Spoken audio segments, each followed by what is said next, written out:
Welcome students to my channel. Today we are going to discuss about RAM.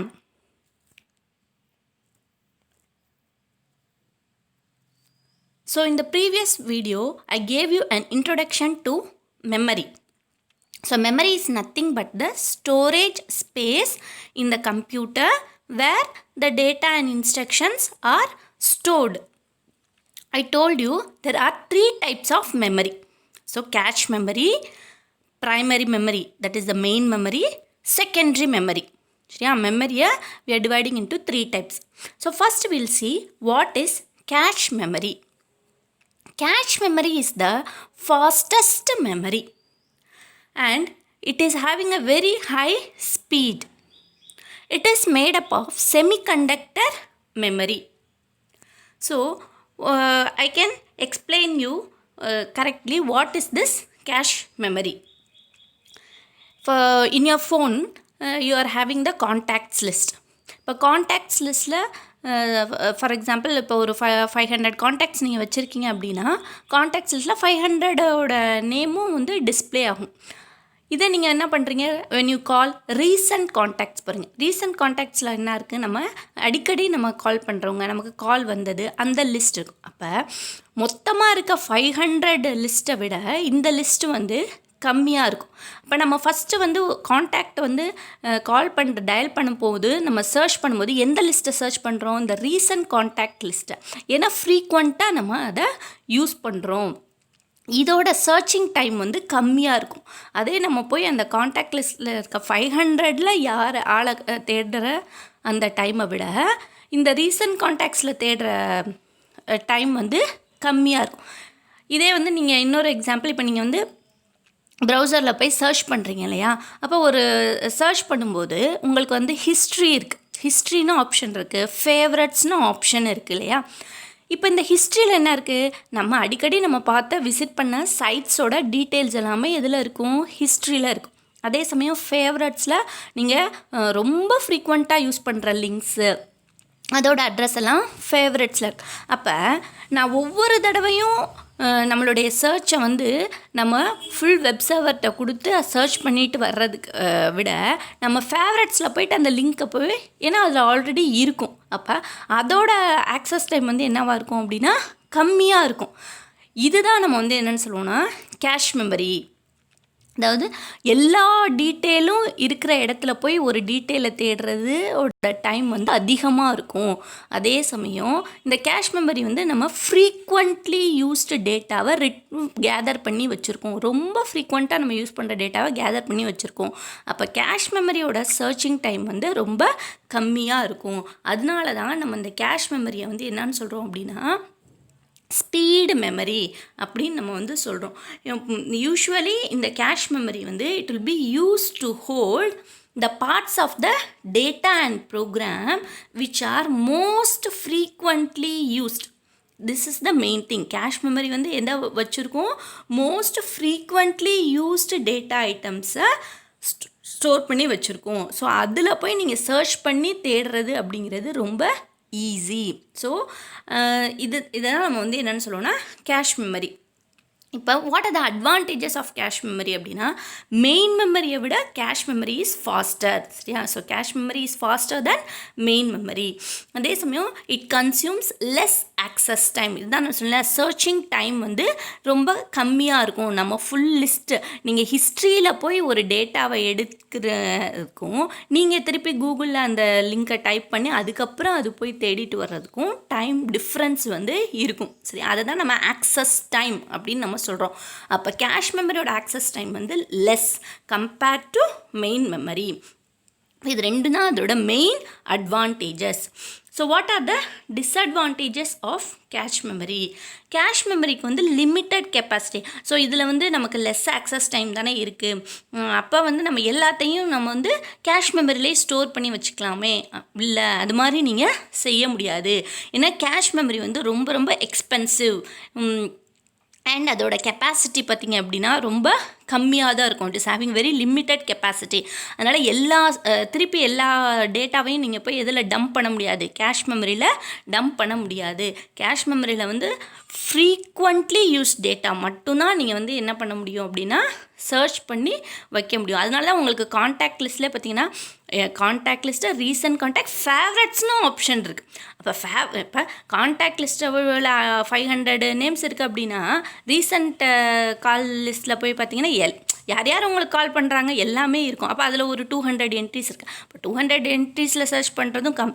அதே நீங்கள் வந்து அந்த பேரை வந்து ஃபேவரட்ஸில் போட்டு வச்சிங்க அப்படின்னா ஃபேவரட்ஸில் ஒரு 50 என்ட்ரிஸ் தான் இருக்கும். அப்போ 50 என்ட்ரிஸை சர்ச் பண்ணுறதோட ஆக்சஸ் டைம் கண்டிப்பாக என்னவாக தான் இருக்கும், கம்மியாக தான் இருக்கும். சரியா? ஸோ இதை தான் நம்ம வந்து என்னென்னு சொல்கிறோம் அப்படின்னா கேஷ் மெமரி. அதுக்கு தான் நமக்கு இந்த ஃபேவரட்ஸ் ஆப்ஷன்லாம் கொடுத்துருக்காங்க. ஓகே, ஸோ நெக்ஸ்ட் ஒன் வந்து என்ன அப்படின்னா primary memory, that is main memory. சரியா? இப்போ இந்த மெயின் மெமரி வந்து என்ன சொல்லுவாங்கன்னா இன்டர்னல் மெமரி. உங்கள் ஃபோனில் உங்கள் டிவைஸ்க்குள்ளே இருக்கிற மெமரி, உங்கள் சிஸ்டம்குள்ளே இருக்கிற மெமரி, இது வந்து என்ன அப்படின்னா மெயின் மெமரி, இன்டர்னல் மெமரி. அப்போ செகண்டரி மெமரினா என்ன அப்படின்னா நீங்கள் யூஎஸ்பி எல்லாம் போடுறீங்க இல்லையா, அது ஹார்ட் டிஸ்க், இதெல்லாம் வந்து என்ன அப்படின்னா secondary memory. So main memory கரண்ட்டாக இப்போ நீங்கள் ஒரு ப்ரோக்ராம் டைப் பண்ணிகிட்ருக்கீங்க, இப்போ சிஸ்டம் ஓப்பன் பண்ணி நீங்கள் ஒரு ஆப் யூஸ் பண்ணிகிட்ருக்கீங்க, ஒரு ப்ரோக்ராம் யூஸ் பண்ணிகிட்ருக்கீங்க, அதுக்கான டேட்டா மட்டும்தான் எதில் இருக்கும் அப்படின்னா மெயின் மெமரியில் இருக்கும். சரியா? So it holds only those data and instructions on which the computer is currently working. சரியா? மெயின் மெமரியும் என்ன தான் அப்படின்னா செமிகண்டக்டர் மெமரிஸ் தான். கேஷ் மெமரியும் செமிகண்டக்டர் மெமரி தான். இது மாதிரி மெயின் மெமரியும் என்ன தான் செமிகண்டக்டர் மெமரிஸ் தான். இல்லை மெயின் வந்து என்ன அப்படின்னா மெயின் மெமரியை வந்து we call it as volatile memory. So இது ரொம்ப ரொம்ப இம்பார்ட்டண்ட். வோலடைல், திஸ் வேர்ட், அது என்ன, அது வோலடைல் மெமரி அப்படின்னா என்னென்னா data is lost in case power is switched off. So நீங்கள் சிஸ்டமில் ஒர்க் பண்ணிகிட்டே இருக்கீங்க. இப்போ நீங்கள் ஒரு ஃபோன் வச்சுருக்கீங்க அப்படின்னா இப்போ நீங்கள் மெசேஜ் டைப் பண்ணிகிட்டே இருக்கீங்க, உங்கள் சார்ஜ் இல்லை, ஃபோன் வந்து ஷட் டவுன் ஆயிடுச்சு. சரியா? இப்போ திருப்பி வந்து ஆன் பண்ணி ரீஸ்டார்ட் ஆகி வரும்போது நீங்கள் டைப் பண்ண மெசேஜ் இருக்குமா, இல்லை உங்கள் சிஸ்டமில் நீங்கள் டைப் பண்ண ஃபைல் இருக்குமா? எப்போ மட்டும்தான் இருக்கும், நீங்கள் அதை சேவ் பண்ணி வச்சுருந்தீங்க அப்படின்னா இருக்கும். நீங்கள் சேவ் பண்ணாத வரைக்கும் அது வந்து எதில் தான் ஒர்க் ஆகிட்டுருக்குன்னா டெம்பரரி மெமரியில் தான் இருக்கும். மெயின் மெமரிங்கிறது டெம்பரரி மெமரி, அது வந்து சேவ் ஆகாது. நீங்கள் சேவ், அதுக்கு தான் ஆப்ஷன் கொடுங்க, சேவ். எந்த ஃபைலாக இருந்தாலும் சேவ் பண்ணால் தான் அது பெர்மனண்ட் மெமரிக்கு போகும். சரியா? அதனால் நம்ம பவர் போயிடுச்சு, சிஸ்டமில் பவர் இல்லை அப்படின்னா அந்த டேட்டா வந்து எரேஸ் ஆயிரும். சரியா? So data is lost in case power is switched off. So it is called volatile memory. நல்லா ஞாபகம் வச்சுக்கோங்க, main memory is called as volatile memory. அது வந்து டெம்பரரி மெமரி, அது வந்து டேட்டாவை ரீட்டைன் பண்ணாது. சரியா? The same time it is faster than secondary memory. Main மெமரியோட ஆக்சஸ் டைம் பார்த்தீங்க அப்படின்னா செகண்டரி மெமரியை ஆக்சஸ் பண்ணுறதை விட இது வந்து ஃபாஸ்டராக இருக்கும். அதே சமயம் computer cannot run without the primary memory. சரியா? ப்ரைமரி மெமரியே இல்லாமல் உங்களால் வந்து என்ன ரன் பண்ண முடியாது அப்படின்னா அதாவது இப்போ உங்கள் ஃபோனில் நீங்கள் எஸ்டி கார்டு போடுறீங்க பார்த்தீங்களா, ஸோ எஸ்டி கார்டு வந்து என்ன அப்படின்னா செகண்டரி மெமரி. ஆனால் உங்கள் ஃபோனுக்குள்ளேயே மெமரி இருக்குது பார்த்தீங்களா, அது வந்து என்ன அப்படின்னா மெயின் மெமரி. இப்போ ஃபோனில் எஸ்டி கார்டே போடாமல் உங்கள் ஃபோனை யூஸ் பண்ண முடியும் தானே, அதுதான் அப்போ main memory.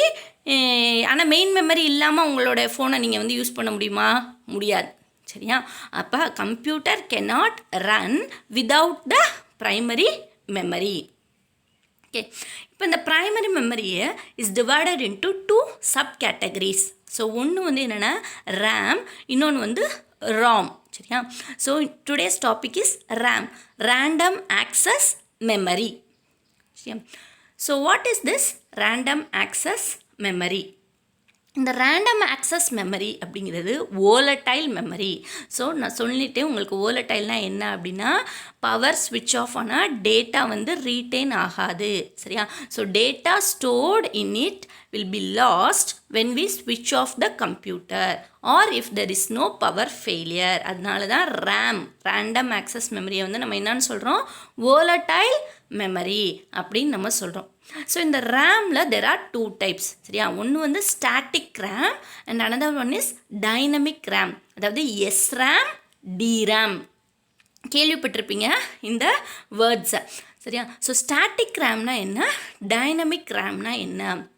So static RAM வந்து என்ன அப்படின்னா volatile, அதாவது static indicates that memory retains its contents as long as power is supplied. சரியா, பவர் இருக்கிற வரைக்கும் நீங்கள் மெமரியில் வச்சுருக்க டீட்டெயில்ஸ் எல்லாமே அப்படியே தான் இருக்கும். But data is last when the power goes down. சரியா, பவர் இல்லை அப்படின்னா அந்த ஸ்டாட்டிக் ரேமில் நீங்கள் வச்சுருந்த டேட்டா வந்து என்ன ஆகாது, அழிஞ்சு போயிடும். டைனமிக் ரேம் வந்து எப்படி அப்படின்னா you have to continuously refresh, அப்படியே விட்டுருணும். அடிக்கடி என்ன பண்ணிகிட்டே இருக்கணும், அதுவும் மில்லி செகண்ட் கேப்பில் நீங்கள் வந்து என்ன பண்ணிகிட்டே இருக்கணும்னா ரிஃப்ரெஷ் பண்ணிகிட்டே இருக்கணும். அப்போ ரிஃப்ரெஷ் பண்ணால் தான் அது வந்து என்ன ஆகும் அப்படின்னா டேட்டாவை மெயின்டைன் பண்ணும். ஆனால் ஸ்டாட்டிக் ரேம் அப்படி நீங்கள் ரிஃப்ரெஷ் பண்ணணும்னு தேவையில்லை. பவர் இருந்துச்சுன்னா ஒன்றும் ப்ராப்ளம் இல்லை, அது வரைக்கும் அது ஸ்டோர் பண்ணிக்கிட்டு தான் இருக்கும். சரியா, பவர் போனால் மட்டும்தான் அதோட டேட்டா வந்து எரேஸ் ஆகும். சரியா, so will discuss about the characteristics of SRAM and DRAM. Static RAM பார்த்தீங்க அப்படின்னா it is having a long life. So we need to refreshing, ஏன்னா பவர் இருக்கிற வரைக்கும் அது டேட்டாவை என்ன பண்ணிகிட்டே இருக்கும், ரீட்டைன் பண்ணிகிட்டே இருக்கும். அதனால் நம்ம அடிக்கடி ரிஃப்ரெஷ் பண்ணணும்னு தேவை கிடையாது.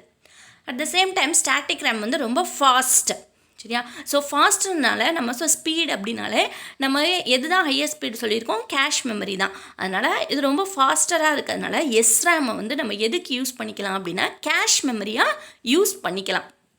அதே சமயம் அதோட சைஸ் இஸ் வெரி லார்ஜ். சரியா, SRAMோட சைஸ் வந்து லார்ஜ், அதனால் it is expensive. And SRAM consumes high power. Okay, now we'll see the characteristics of DRAM. DRAMோட லைஃப் டைம் வந்து short. At the same time அதை வந்து என்ன பண்ண ஷார்ட்டாக இருக்கிறதுனால you need to refresh it continuously. DRAMனால ரிஃப்ரெஷிங். சரியா, ரிஃப்ரெஷிங். ஸோ ரிஃப்ரெஷிங் அதுவும் continuously you have to refresh it. அதே சமயம் இட் இஸ் ஸ்லோவர். SRAMோட கம்பேர் பண்ணும்போது DRAM வந்து என்ன அப்படின்னா ரொம்ப ஸ்லோ. அது வந்து ஸ்லோவாக இருக்கனால நம்ம DRAMை வந்து எதுக்கு யூஸ் பண்ணிக்கலாம்னா ரேண்டம் ஆக்சஸ் மெமரியாக யூஸ் பண்ணிக்கலாம். சரியா, and it is smaller in size. DRAM வந்து அதோட சைஸ் வந்து smaller in size. The same time it is less expensive. So அமௌண்ட்டும் கம்மி தான். And it consumes less power consumption. So these are the characteristics of SRAM and DRAM. Now we'll see the difference between DRAM and SRAM. So DRAM வந்து it is constructed of tiny capacitors that leak electricity. அதே SRAM பார்த்தீங்க அப்படின்னா it is constructed of circuits. சரியா, DRAMல capacitors வச்சு பண்ணுறோம், SRAMல எதை வச்சு construct பண்ணுறாங்க அப்படின்னா சர்க்கியூட்ஸ் யூஸ் பண்ணி பண்ணுறாங்க.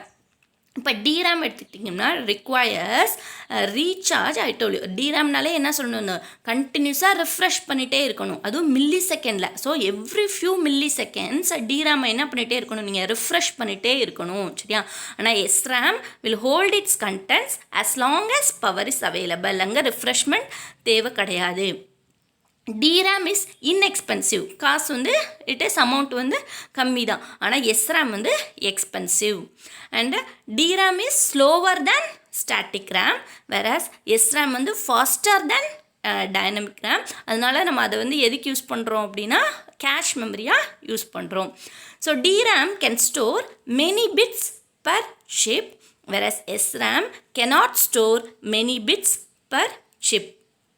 So DRAM uses less power, ஆனால் SRAM uses more power, high power consumption இருக்கும் SRAMல. And DRAM generates less heat, whereas SRAM generates more heat. And I told you DRAM வந்து நம்ம மெயின் மெமரி, அதாவது ரேமாக use பண்ணிக்கலாம். It is use for main memory. அதே இது SRAM வந்து it is used for cache memory. So these are the difference between SRAM and DRAM. Okay students, hope you would have understand about RAM. Thanks for watching. Like, comment and subscribe.